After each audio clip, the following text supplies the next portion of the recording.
Hi, I'm Molly Knight Forde, founder of the Awareness School, and today I want to talk about stilling the mind.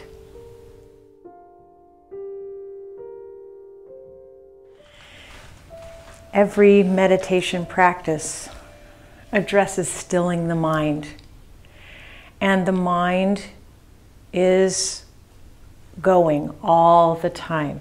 It runs. It will count the stairs you walk up. It calculates. It has memories and associations and everything going on. It's just such a busy place. And so, what is this practice of stilling the mind? Its very nature is actually just chaotic. And it contributes to a lot of our suffering. We live in our minds. And to bring ourselves into other parts that are more our essence and not just our thinking is the important part about a meditation practice, an awareness practice, a mindfulness practice.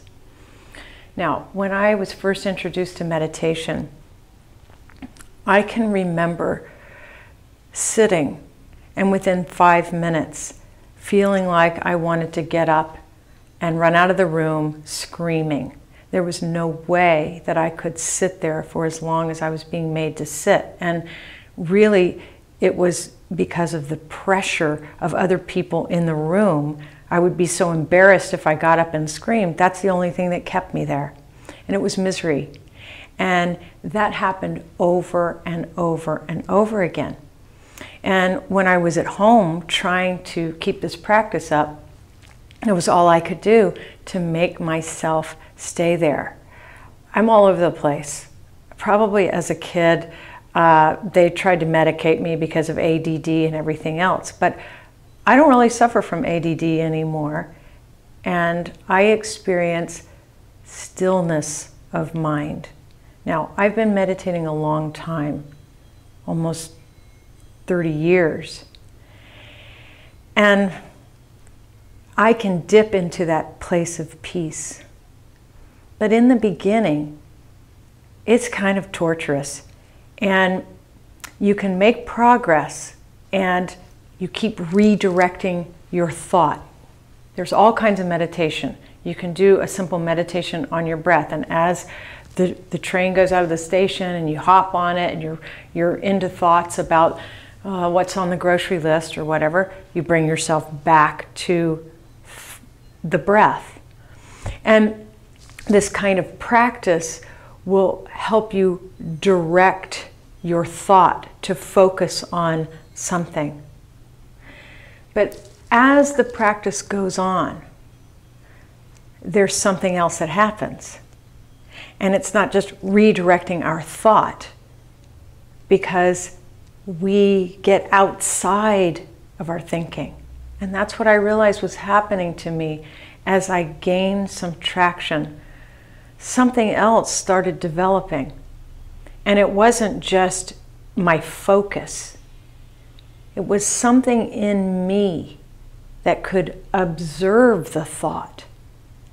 And I could say, well, who is observing the thought? It's not my thought.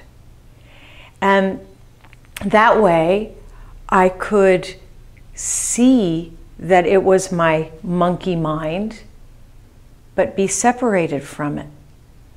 And after a while, I began to realize that this thinking brain doesn't stop. It's something else in us that is able to have the stillness and not connect with the thought.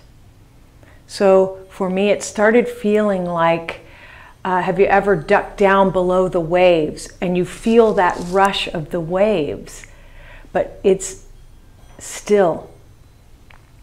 And that is how I began to experience dipping into an inner peace, a well that filled me. Every single morning, it was my connection to Source. And it is utter stillness. My mind is not racing because I'm not in my thinking.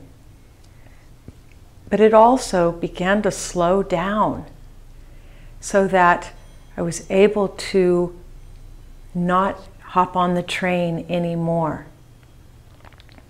And one of the reasons why this is so important is because it has an effect out in everyday life. If you are able to have a mind that is more still, you're able to be in life without reacting so much. You can hold something within you that stays still, even with all of the rush all around. So stilling the mind is a journey. And I encourage anyone who wants to learn meditation and needs and knows that they're searching for this stillness to keep up the good work. Keep sitting and having those struggling meditations and those things where your leg is killing you and things are distracting you and you don't want to stay there.